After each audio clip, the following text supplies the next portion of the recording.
Welcome to USA Global TV and Radio, where our mission is to provide education, entertainment, hope, and inspiration. USA Global TV and Radio connects you with experts and audiences all around the world every single day to help you succeed in business and to live a richer life.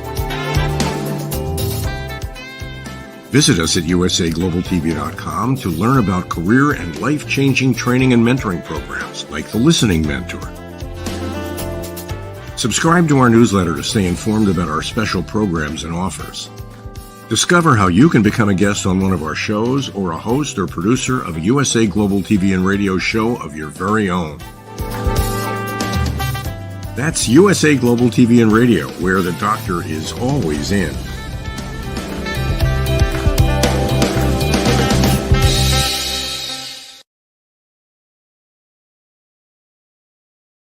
Good morning, good afternoon, good evening, and welcome home to USA Global TV and Radio, where we provide world-class education, entertainment, hope, and inspiration. I'm Dr. JACALYN Kerbeck, and our show today is a woman's prerogative. We're going to be discussing resilience, and resilience is something that's so important as we all go through difficult times in our lives. And what is it that powers us through? How do we keep going instead of falling apart? We're going to be talking about career obstacles or things that have come up in our lives during our career. So, of course, if you've watched us before, welcome back, and hello to the viewers on E360 TV, as well as our loyal following on USA Global TV and Radio. Let's bring out our panelists. Joining me is the Harley Street stress expert. Her name is Caroline HEWARD, and she is in London.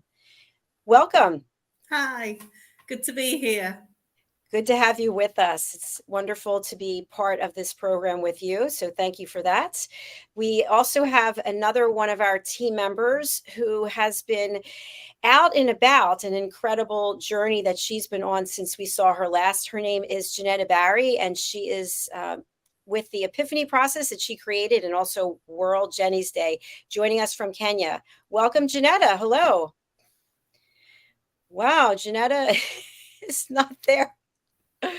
We'll wait and see when Jeanetta resurfaces. Looks like she's frozen at the moment. So, Caroline, thank you.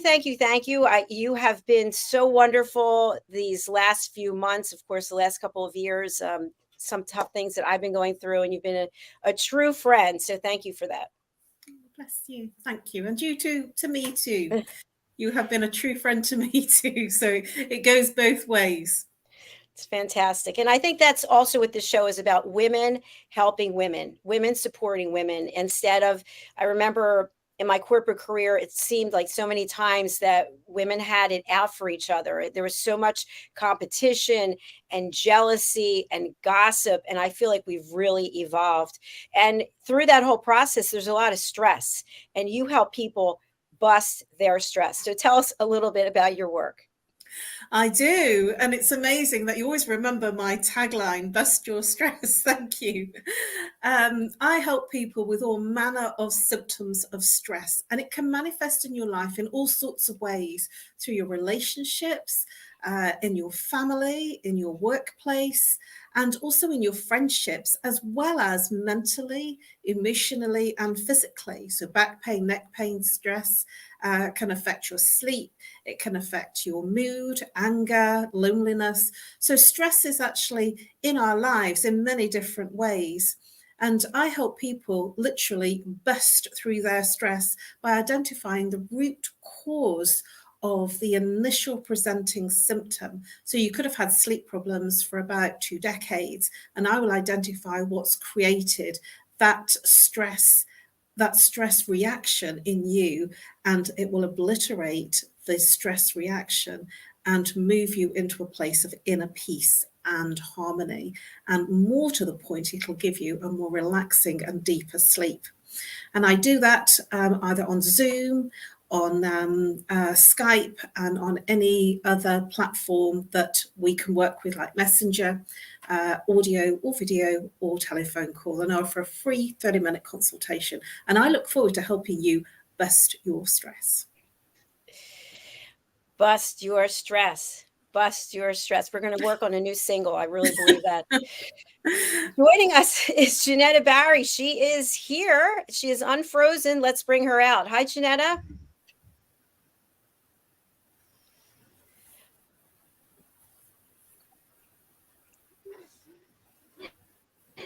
I've defrosted. Can you hear me okay? We hear you. Yes, there's a little bit of a delay. As we started the show, my internet connection went weird. So I don't know if you can hear me. You're coming in and out as well. But it's wonderful to be back. And to have had this week away, it's really weird not being part of this family. So I'm really pleased to be with you again. Thank you. We're pleased to have you with us as well. So, Jeanetta, if you can hear us, if you can tell people, especially our new viewers on E360 TV, a little bit about the work that you do with the Epiphany Process and World Jenny's Day. Oh, yes, thank you, Dr. JACALYN. The Epiphany process is a process that I personally had to work through. It was a process that I researched and studied to find accurate ways to get through my greatest life loss, which was my 16-year-old daughter, Jenny, who took her life after she and I had an argument. And I had tried so many other modalities that were helpful, but there were still missings in them. And I knew I had to find something that was accurate, really scientifically accurate, and not hit and miss. And having worked it through, and it took me a long time to work through because I didn't have a Jeanetta Barry to help me, I then was able to start helping other people all over the world from all sorts of day-to-day challenges right through to the greatest of traumas. And I've been doing that now for 14 years. And World Jenny's Day is the charity attached to the Epiphany process. And I set it up after we realized that Jenny had died on World Mental Health Day. So we have World Jenny's Day on World Mental Health Day. And we use performing arts and the arts to normalize conversations around depression and suicide. Having said that, we've just had a fundraiser in the last week in the middle of nowhere in Kenya, in Africa, cycling from Kilimanjaro to the coast of Kenya. 250 kilometers was cycled by each and every cyclist. And they all chose to soldier on and get right through and not bomb out or take breaks. It was extraordinary, from 12-year-old autistic boy right through to world-known Karen Dark, who's our ambassador. She's a British gold Paralympian, and she was not in her bike, which is for somebody who can't walk, is not made for the African bush. And that lady soldiered on in a bike that should not have made it through that terrain. All the backup vehicles were going, wow. When they first saw it, they said to me, what's that about? She'll never make it. But she did. So that was a fundraiser last week. By way of example. And those are the two things that I concentrate on and put my heart and soul into. Thank you, Jeanetta. So happy for you and the amazing week that you had. We saw some of your postings on Facebook. So look forward to hearing more about that tomorrow on World Jenny's Day here on USA Global TV and Radio. So today's topic is resilience, and we're going to narrow it down for this specific episode because obviously we could talk about resilience in so many different capacities. Today, we're going to talk about overcoming career hurdles. So Caroline, why don't you start telling our audience a little bit about your career, not the hurdles, but tell us about your career. Yes, I've actually had a portfolio career. And when I left school in 1980, I didn't have the funding available to go to university. So my family did the next best thing, and they supported me and financed me through my college education. And I went to the top college for within Birmingham, where I lived, for food. It was a food college for bakery, confectionery and pastry chefing. And it was a very big thing at the time in terms of in England, in Britain, we very much had afternoon tea. And so it was about making things for afternoon tea. It had a whole science behind it. And when I got into the profession, it was very much male dominated. And because I did my management qualifications, which were applied to the certifications that I did, it was applied management, which was a City and Guilds level, which is not recognised now anymore because of change in our European community status. But that City and Guilds was very recognised at the time, and I walked straight in at 19 in management capacity, and so I was in management from the age of 19, qualified. And what I found as I walked straight into managerial jobs, when I changed my roles in different things, and I went to Holland & Barrett as a manager, and I turned their worst store in the company to the top national store on the entire national company. And while I was there, moved into marketing and PR and studied my postgrad much later in life at 27 years old, and did that part-time while I was working at Holland & Barrett. So always in management as a qualified manager. I found that I had a lot of competition with men, because at that time it was not really known for women to be in the boardroom and in managerial positions, let alone walking straight in and not actually having to work my way through into management positions. I just walked straight in as a manager and led teams, had people under me and trained them. And I always came up against the fact that I was maybe earning more than or the same as other men counterparts within the same type of profession in terms of management. And I was really harassed because I was a woman, because it wasn't accepted at that time to have those kinds of positions and the salary.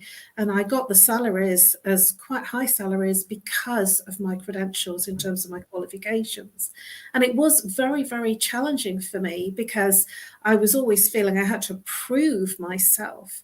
And one of the things I did when I first left school and went into bakeries is that I did all the heavy lifting, because I didn't want to appear weaker than my counterparts that were men. So I was carrying the huge sacks of flour to prove the point that I was worth the money. So I had huge challenges and overcame them by just actually getting on with it and not pleading that, you know, we must be equal. I just got on with it and superseded my results with the organizations that I went to work for, because I had passion, drive, and resilience. Wow, what a fabulous career. Amazing. Thank you. Thank you. Jeanetta, I'd love to hear about your career as well, and then I'll share mine, and then we'll have some interaction about where we've all been.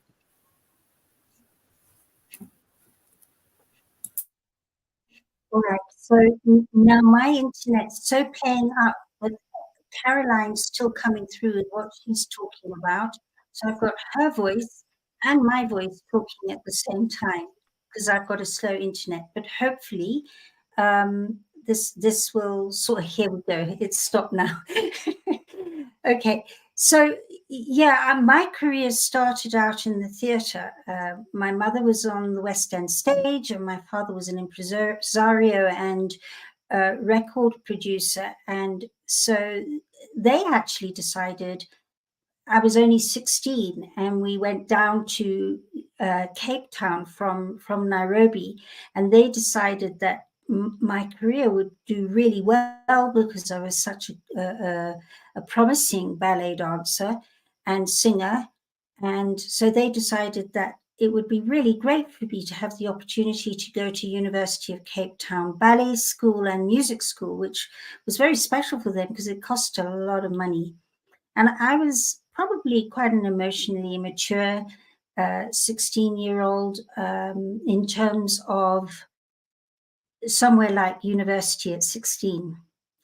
And after a while, I realized that I really didn't want to do both those things for the rest of my life because it had a limited shelf life. And I didn't enjoy the backstabbing that comes often with the competition.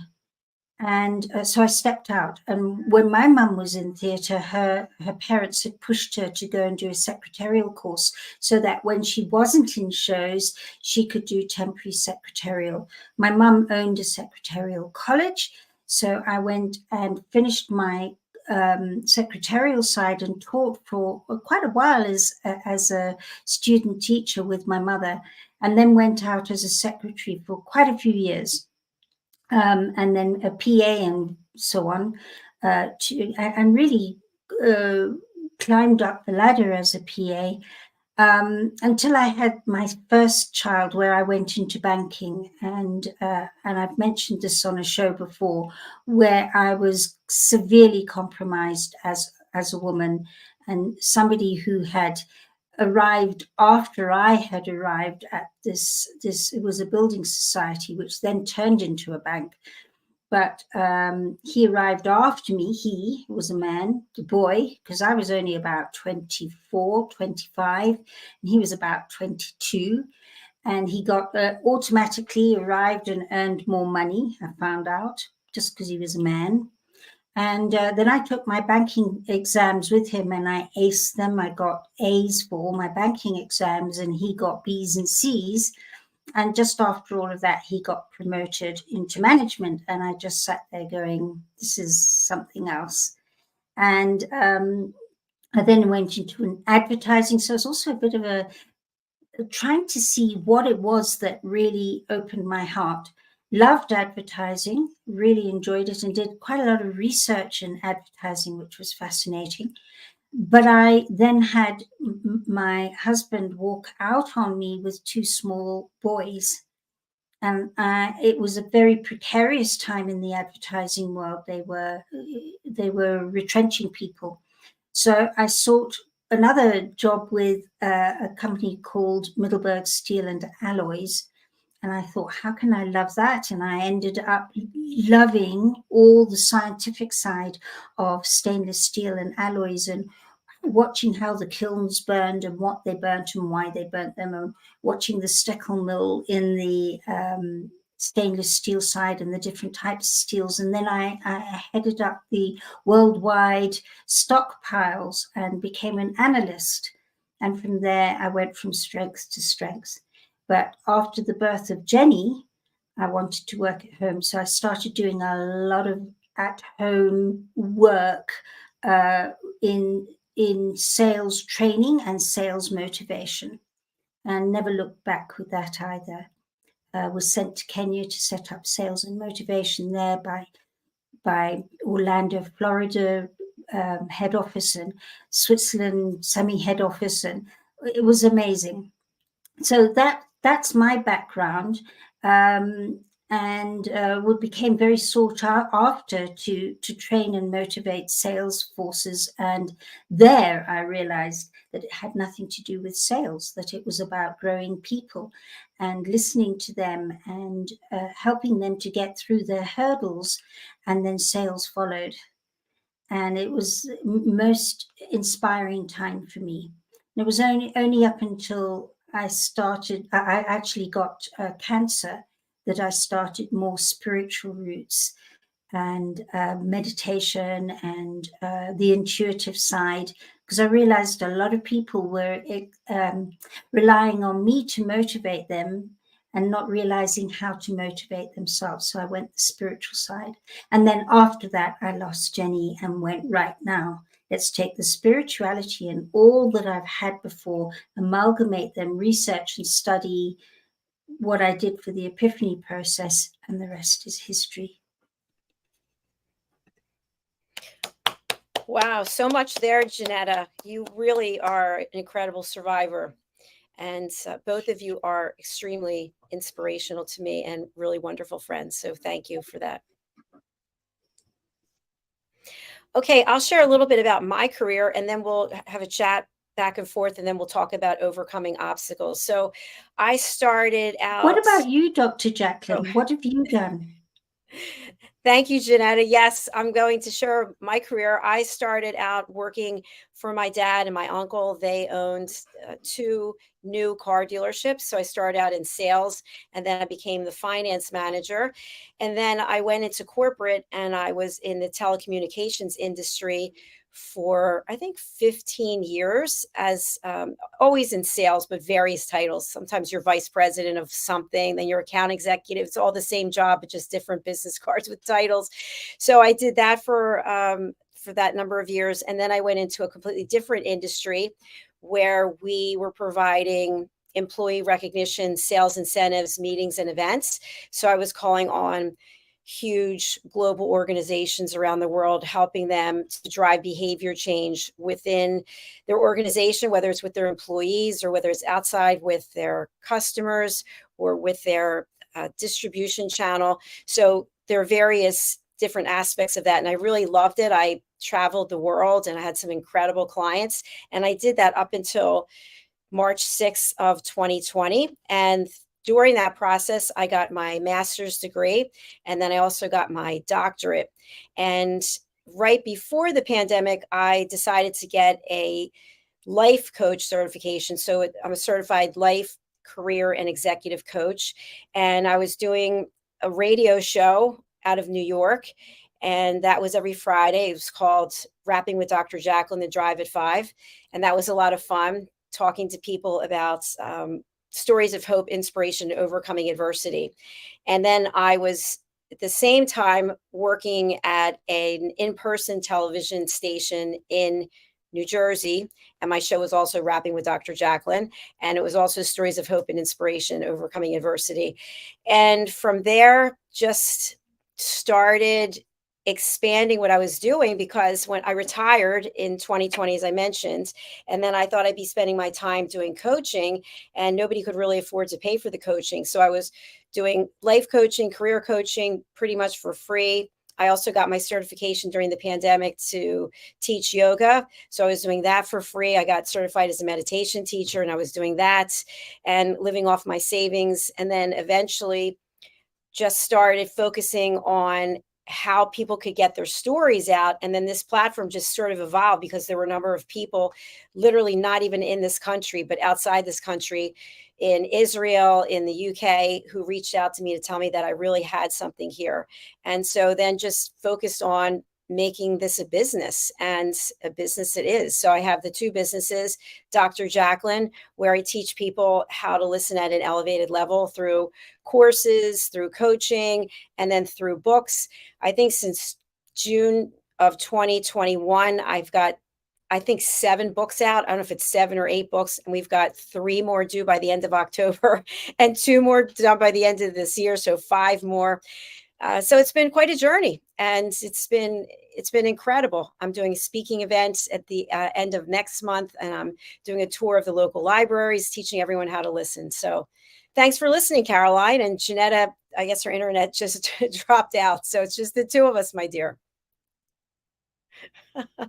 You're on mute, though. Caroline, you're on mute. You're on mute. Yes, you are. There you go. That's absolutely incredible to hear how you've evolved since our world changed in 2020, and you know what you've done with that time. You know, you've built something that's just truly inspirational.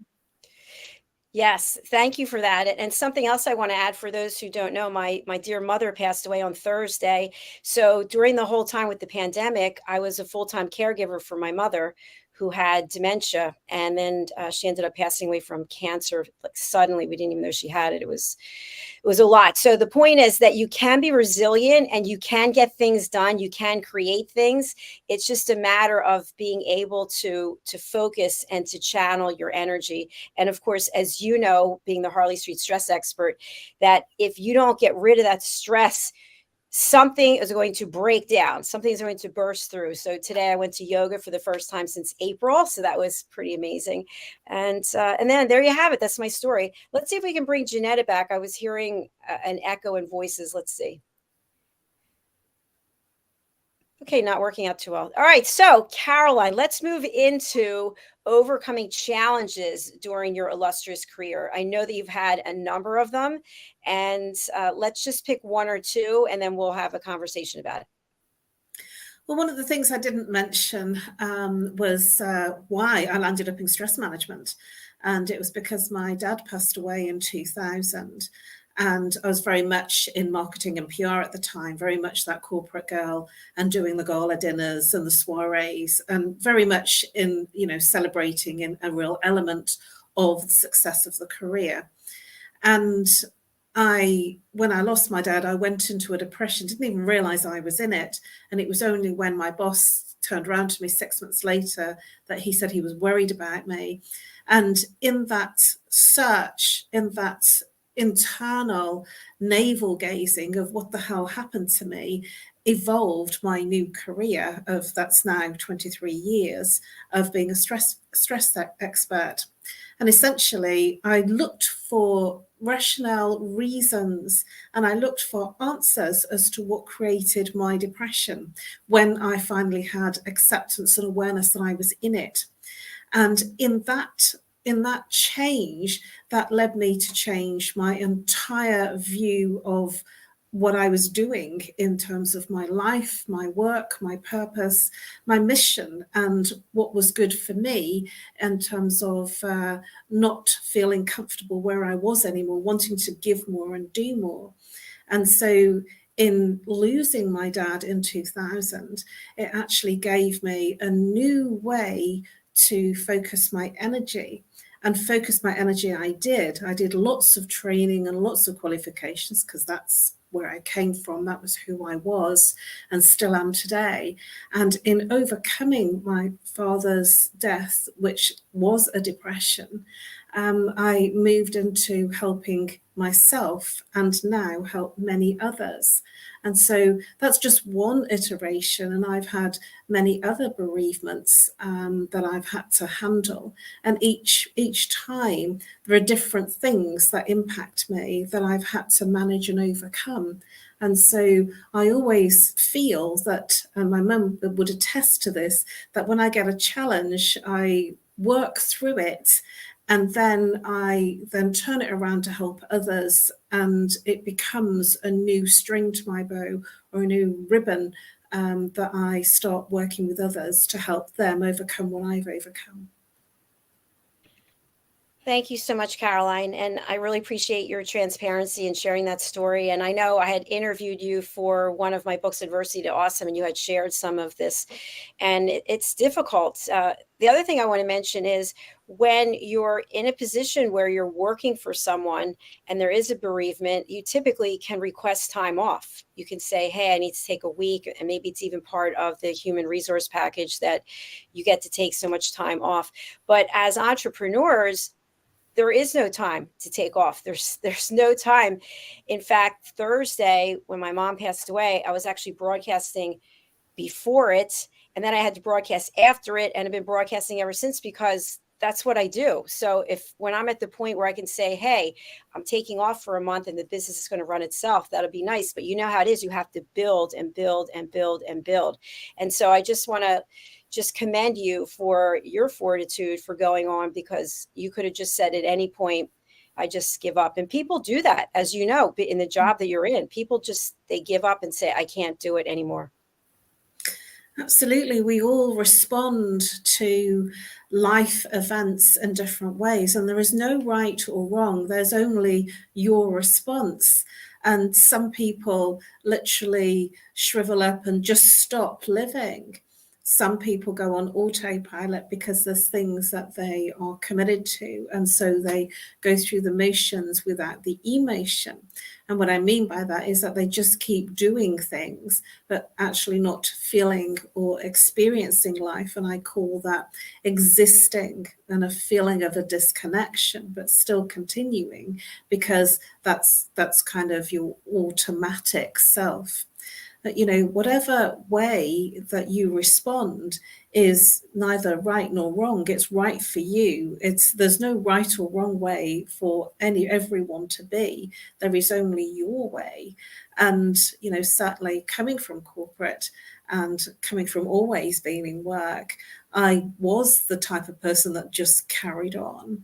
And what happens with that is that when you do just carry on and not allow the emotions to come up, and this is the key, when we suppress the emotions and don't take space to feel what's coming up for us emotionally, then it can affect us much later on, which is what happened to me and can happen to many people. And so it is important when there is a major life event like that, like losing a parent specifically or a sibling, that you do take some time to allow the emotions, whenever it's right for you, to express them. Absolutely. Great points, Caroline. So I hope our audience will take heed from that, because it makes a lot of sense. I know for me, because I was with my mom for the last 3 years and watched how the dementia progressed, I was really grieving through the whole process, as you know, because you were there for me and helped me work through it. But when I was in corporate, and still today, I have ulcerative colitis. I've had it for 32 years now, I think. And it's a disease that is hideous, like a lot of other diseases. But when I was in corporate, I really didn't address the fact that why was I so sick? Why was I sick for 6 months almost of every year? And when I left, I started to get better. That doesn't mean it's gone away, because it hasn't. It got really bad last year as well. But there are signs that our body gives us when we're in a situation. And I think we really need to pay attention to those, because what can happen, like with the ulcerative colitis, it just continued to get worse over the years. And as I mentioned before, last year, they said I might lose my colon. Thank goodness that's not happening, for hopefully. So, but the point is that when we have challenges, we have to find a way to take a step back, take a breath, take a look at it. And instead of reacting emotionally, you know, the emotions are important, but I like to look at things and find a solution. What is the way through? And sometimes the way through might not be pleasant. My experience was when I was in corporate, in the various capacities and roles that I had, I was a survivor of sexual harassment. And I even went to what we have over here, which is the EEOC, Equal Employment Opportunity Council, I think, something like that. And it turns out in this one case, I was one of 10 women who came forward against this particular person. And then it happened with 2 other people when I was in corporate. And those types of things can really set you back, because you don't want to say anything, but you have to say something. And then when you say something, then the ramifications from saying it. So I'm really glad that I stepped up in all the cases. I actually documented it in my book, Behind the Green Screen. But that's not an easy thing for people either. No, it's not, because there is so much, so many people that will come out and lie about things like that. And so there is then the justice system having to work through the true cases versus the women that are coming out and not being truthful, you know, for money, for fame, or whatever it is. And so it's very, very difficult. And certainly in our world, there is a lot of people that are coming out and abusing the legal systems, and you know, sort of in the Me Too. So it is a very challenging experience for any woman to feel heard, to feel that they've been accepted for their honesty, their truth, and to feel comfortable, because it's almost like you relive the whole situation and the whole experience over again through the legal system. So it isn't very easy. And, you know, I thank myself that I haven't had to go through anything like that, and, you know, honor you for your courage, for feeling comfortable to step forward and speak your truth, because that's what it is. Because if we don't honor ourselves in terms of our truth, then it will affect us in a very deep way in terms of our ongoing relationships, as well as our friendships, because it'll be very hard to trust. So true. And I think as a result of what has happened to people like me decades ago, that the laws have changed and the Me Too movement. And so now there's really a line in the sand about what's acceptable and what's not acceptable. So I salute all the other people out there who have come forward to take a stand and make sure that their voices were heard. And that's what we do here. We share our voice to help inspire others. And it's truly beautiful, because these kinds of things were underground. You know, women were too afraid to say anything for fear of not being heard and not being believed. And so, you know, we've almost come full circle. There's still challenges, you know, and I wonder whether I would feel comfortable in saying something, and I really don't know, because nobody knows how they're going to respond to something until it happens to them, and if you would resist, you know, or whether you would come forward and, you know, sort of blazon the world with your story. It's a very difficult challenge because it's very personal, and there's no two people that will respond the same way. Some people have been sexually abused and never say anything to anyone for years until they realize it's affected their lives in terms of the time in between the incident and when they feel comfortable to say. It can be decades before they feel comfortable to speak their truth. And that can affect their health. That can affect their self-esteem, their relationships. It's just the domino effect. Absolutely, it really does. Because if it's not dealt with, if you're feeling that you have to suppress something, the feeling of suppressing that emotion will lead to unexpressed anger, and that will create inflammation in the body and infection. And so when we're not saying when we're not expressing what we truly feel, there will be a high acidic environment within the body, which will create lots of inflammation and pain. For sure. I agree. What I found in the situations that I was involved with is that it wasn't the first time. And it's the person is sort of a predator, and it's a pattern, and they use their position of authority to prevent you from getting to where it is that you want to go. And would they do that to someone of the same sex? I don't know. I don't think so. So in those cases, that's why I felt that it was incumbent upon me to step out and say, this is not acceptable. You're not going to hold me getting this deal over my head because I have to sleep with you. I don't think so. And that kind of behavior is just toxic. So I'm hoping things are much better today than they used to be. Well, if that occurred to me, I'll just tell them where to go. I know for sure. And say, you know what, I don't need this job as much as you think I might need it.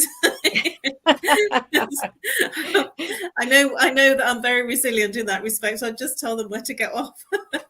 But you know, there are many people that are reliant on getting those positions, and there certainly is in the UK. I don't know whether there is in the US, but there is a phrase of sleeping your way to the top.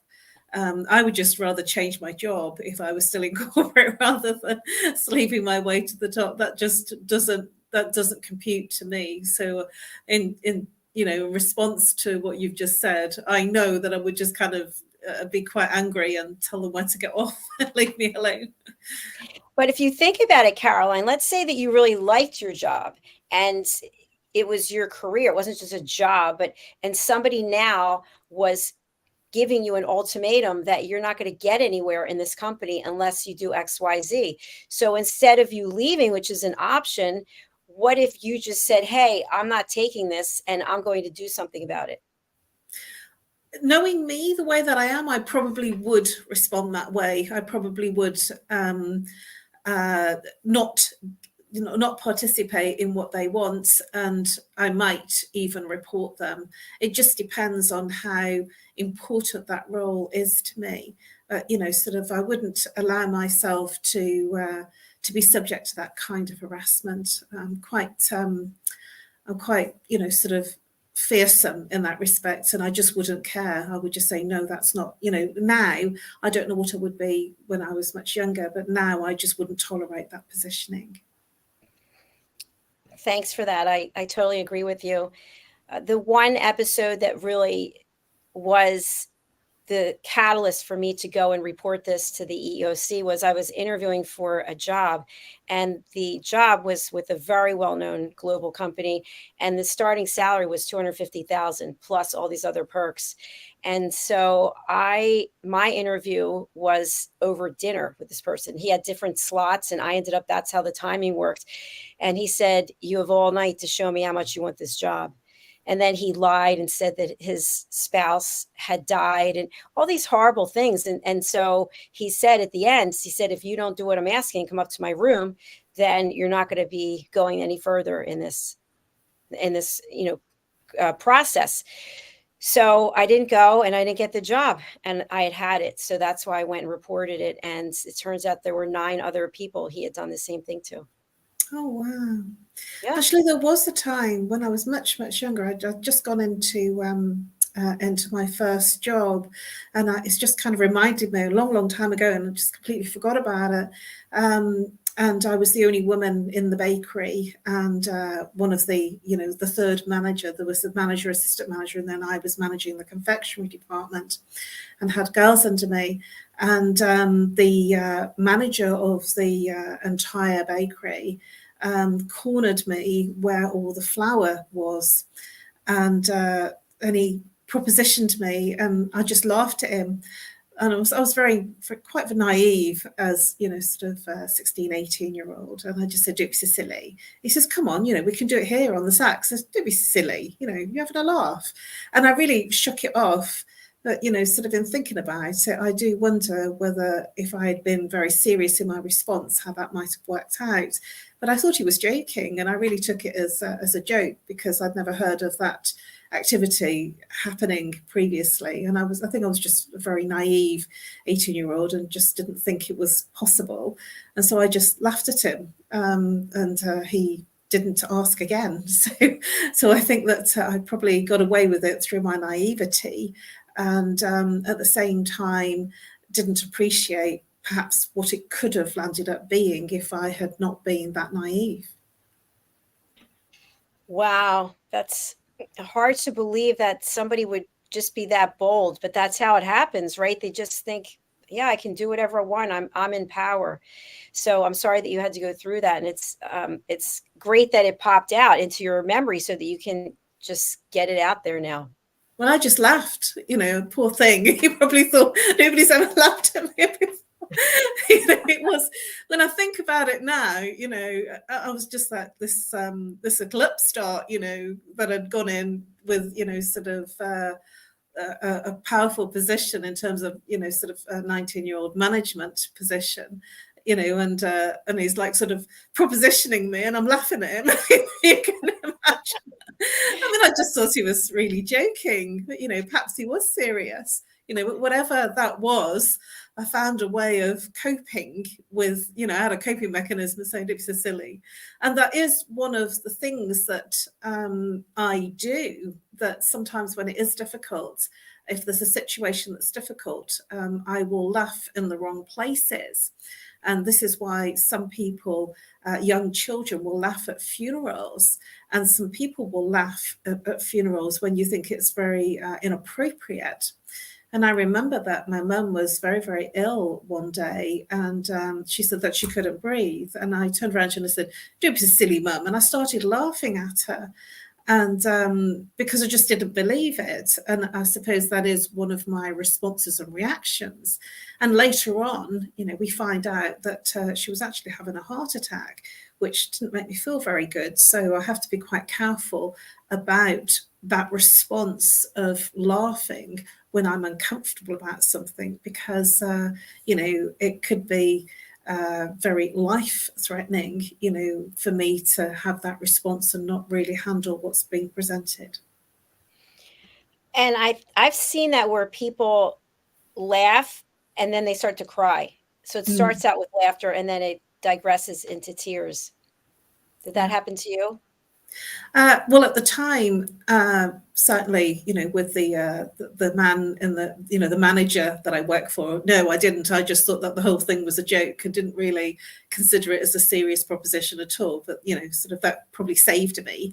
With my mum, I didn't find out till much later that she was actually having a heart attack, which obviously she recovered from, but it just did make me think, and about my response and reaction to something being very serious.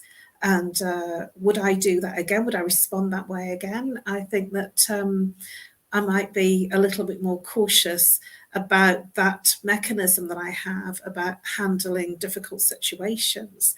And I just didn't believe it. And I think that that's one of the things that, my naivety is, that I don't want to believe something is a difficult situation. I don't want to believe that it's happening. So it's like a coping mechanism, a defense mechanism of handling a difficult situation.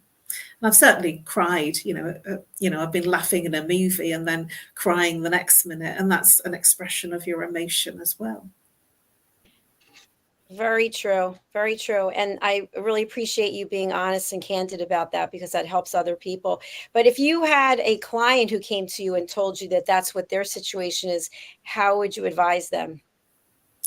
Well, if somebody's laughing, it is a coping mechanism, and it is also a way of connecting with your emotions.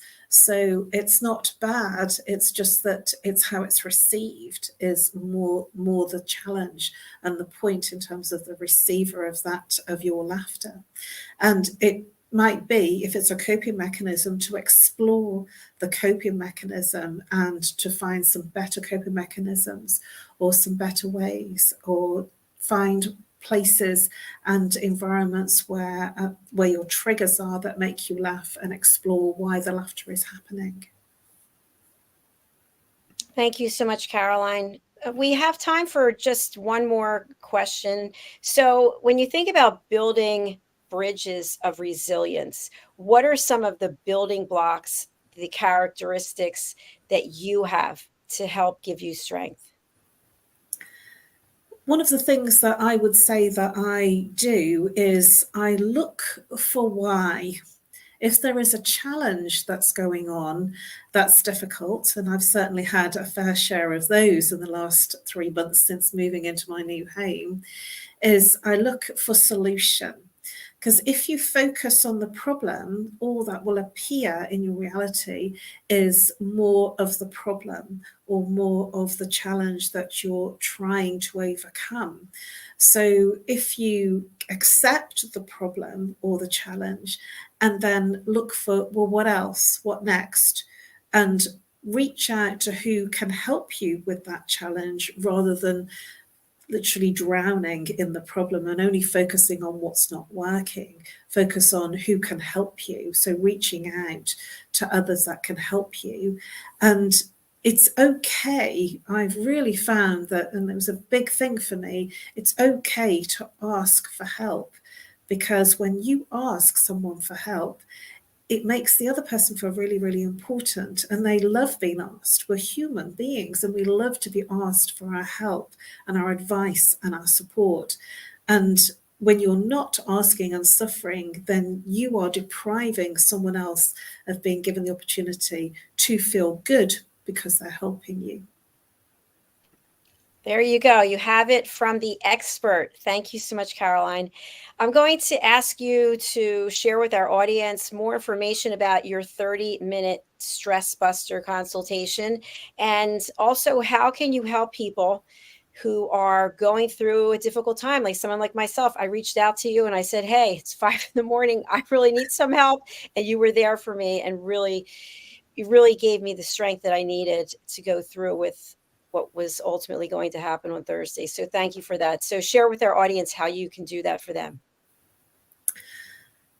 Yes, I was really pleased to be there because although it was 5 in the morning for you, it was actually around 10 a.m. in the morning UK time. So that was really easy. But I do have people that call me at very strange times in the morning. And I generally take the calls because that's the time when it's more difficult for people.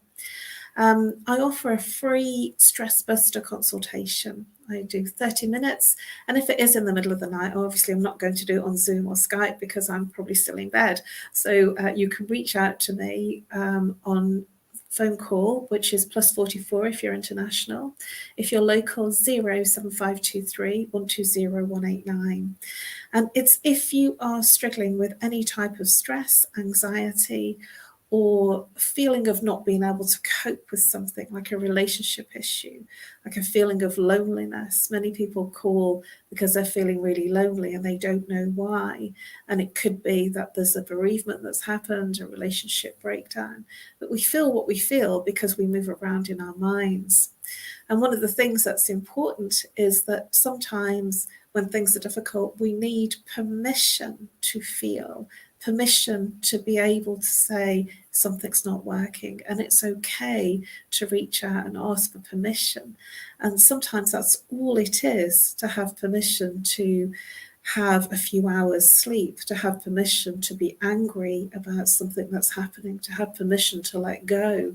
And sometimes we seek that experience of it being okay to feel the way that we feel. So there's nothing wrong, there's everything right. And I offer a place of being able to hear what is going on for you and give you insight, awareness, and understanding of how you can move through that difficulty.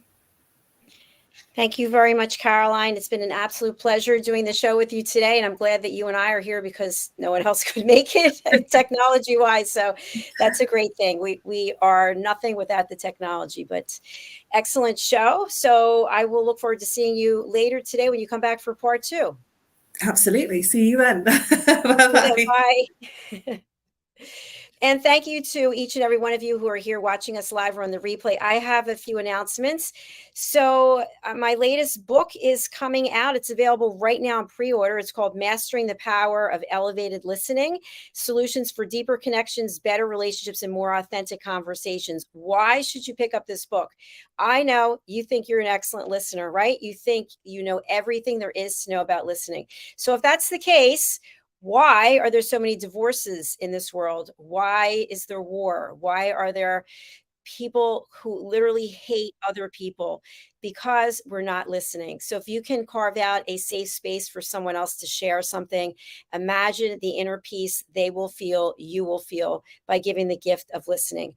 This book, as I mentioned, is available on Amazon, and it became an Amazon #1 bestseller in the first week of its release. So it's available on ebook right now, and it will be available in paperback and hardback on September 21st, which is the International Day of Listening. Also, there's the course. That's right. Wait, folks, there's more. There's Mastering the Power of Elevated Listening course, which is a 2-hour course online on demand where you watch role plays. And I've been told many times when people are watching these role plays, they see themselves in the role play. So we will be dropping the link into the comments that you can go over and take this course. Once you take the course, you become an elevated listener on our team at USA Global TV and Radio. And there's lots of great things that come from that. So there's the course, there's the book. Please do join me. And we also have a new show starting tomorrow, which is featuring Keith Saltayanis. He's a writer at National Lampoon, best-selling author and founder of the school Improv LA. Caroline and I just interviewed him on Friday. And so his new show is the super #1 Best Perfect Podcast. So do join us tomorrow at 12 p.m. Pacific time, 2 p.m. Central time, 3 p.m. Eastern time, 8 p.m. British Summer Time, 9 p.m. Central European Time, and a partridge in the pear tree. All right. Finally, last comment is I will be speaking at the 2023 World Summit on Women and Girls, Justina Mutali Foundation, Hands Across Philadelphia. You can come and see me there if you're in the States. If not, get a ticket, fly in, and let's meet in person. Finally, our show is sponsored by our official VIP sponsor, Zane Carson Carruth. She is an award-winning author. She is a protocol expert, and she has a show on USA Global TV and Radio, and that show is called Elegance, Polished Demeanor, and Posh Living. Let's hear from Zane as we close out the show. Thanks again. We'll see you later tonight. Hi, my name is Zane Carson Carruth, and I'm the author of this book, The World's First Tooth Fairy Ever.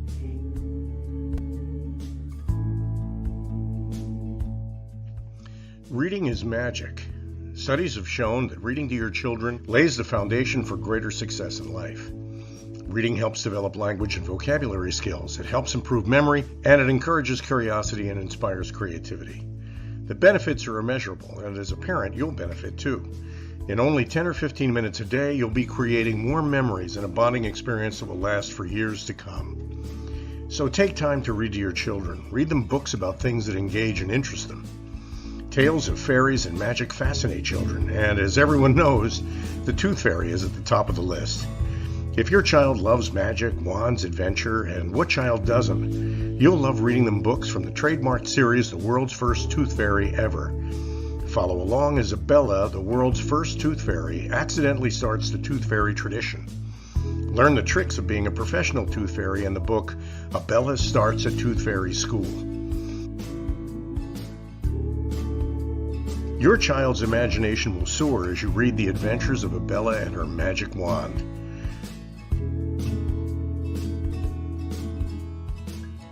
These wonderful books are available at worldsfirsttoothfairy.com and at Amazon, Barnes & Noble, and Walmart.